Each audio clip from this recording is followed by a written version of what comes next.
Hello বন্ধুরা, সোমনাথ মৌসুমী creation চ্যানেলে সবাইকে স্বাগত জানাই। তো আমি দেখো সকাল সকাল চা বসিয়ে দিয়েছি, এরপরে রান্নাও বসিয়ে দেবো।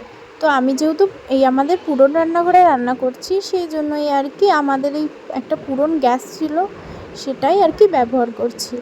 আর যেটা আমাদের নতুন আর কি ওভেন, সেইটা ধুয়ে রেখেছি, ওটা আজকে গুছাবো রান্নাঘর, তারপরে আর কি ওটা ইউজ করব। তো এখন এই পুরনো ওভেনটাতেই কাজ চালিয়ে নিচ্ছি। তো আমি এদিকে ভাত বসিয়ে দিয়েছিলাম, ভাত হয়ে গেছে, চা হয়ে গেছে, এদিকে ডাল রান্না করা হয়ে গেছে, এদিকে আলু সেদ্ধটা মেখে নিচ্ছি এবং এগুলো পটল ভাজা করে নিয়েছি, পাঁপড় ভাজা। তো এগুলো কমপ্লিট করে নিয়ে আমি ওকে খেতে দিয়ে দেবো। তো আমি আলু ভাতেটা মাখিয়ে ওকে খেতে দিয়ে দেবো।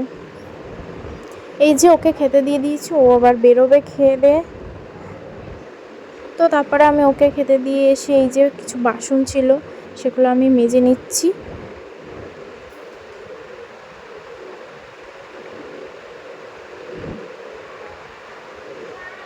তো এই বাসন টাসনগুলো মাজা হয়ে গেলে তারপরে আর কি সবাইকে খেতে দিয়ে দেবো। তো আজকে হলো আমি আমার নতুন রান্নাঘরটাকে সুন্দর করে গুছিয়ে ফেলবো, সেটা তোমাদের সাথে শেয়ার করব। তবে হয়তো পুরোটা তোমাদের সাথে শেয়ার করতে পারবো না, কারণ গোছাতে পরে যেহেতু আমি ভয়েস দিচ্ছি, যে গোছাতে আমার অনেক টাইম লেগে গেছে। মাঝে বৃষ্টি চলে এসেছিলো, তখন আমি একটু বসেছিলাম, কারণ বৃষ্টির মধ্যে এক ঘর থেকে আর এক ঘরে টেনে আনা খুবই ডিফিকাল্ট ছিল, প্রচণ্ড জোরে বৃষ্টি হচ্ছিলো। আর এদিকেও বেরিয়ে গেল, তারপরে আমি এই যে রান্নাঘরটা মুছে নিলাম। তো সেই জন্যই আর কি আমি সারাদিনটাই আজকে আমার রান্নাঘর গোছাতেই কেটে গেছে।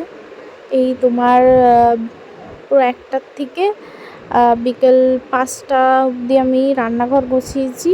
আর তার আগে বৃষ্টি হচ্ছিল, আর মাঝেও একবার বৃষ্টি হয়েছিল, সেই জন্যই আর কি দেরি হয়ে গেছিলো, সন্ধে লেগে গেছিলো।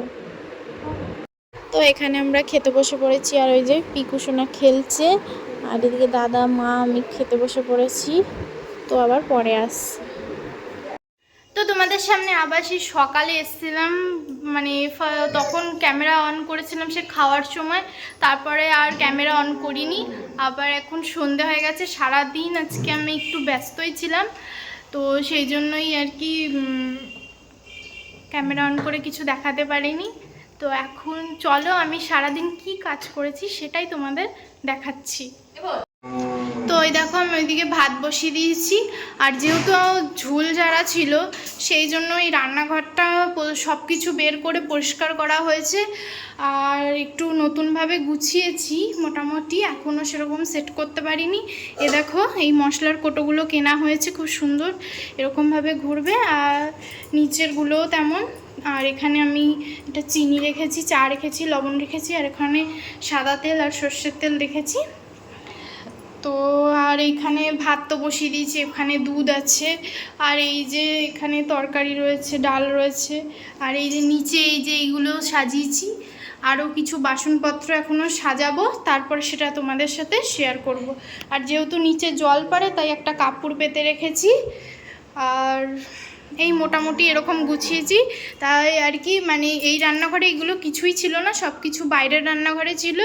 যেহেতু এই ঘরটা পরিষ্কার করা হয়েছে একদম পুরো পুরো ধুয়ে মানে ধুয়ে জল দিয়ে ধুয়ে পুরো মানে সুন্দর করে একদম মুছে টুচে পরিষ্কার করা হয়েছিল, এই জন্য কিচ্ছু রেখেছিলাম না।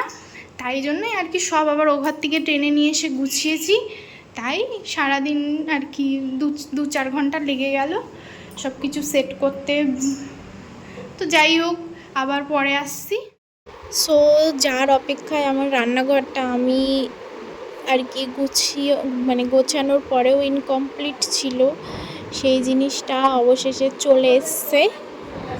তো অনেকটাই দেরি করে ফেললো, এটা দুপুরে আসার কথা ছিল, সেটা আসলো রাত্রিবেলা।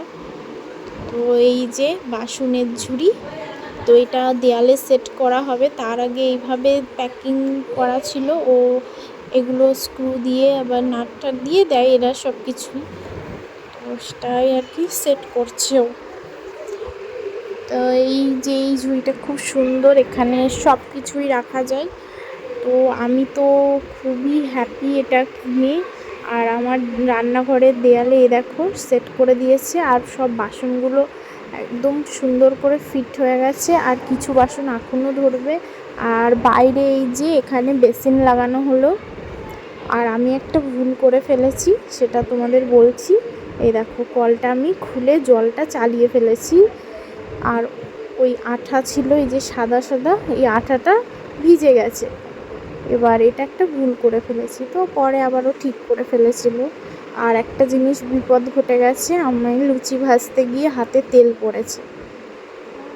তো এই দেখো এখানে আমরা সবাই খেতে বসে পড়েছি রাত্রিরে লুচি আর পায়েস। তো আমরা এখন এটা খেয়ে দিয়ে শুয়ে পড়ব। তো আমার খুব ভালো লাগে লুচি আর পায়েস, টেস্টি টেস্টি লাগে। তো এই দেখো সবাই খেতে বসে পড়েছি, এখন খাওয়া দাওয়া হয়ে গেলে আমরা শুয়ে পড়ব। তো সবাইকে শুভরাত্রি।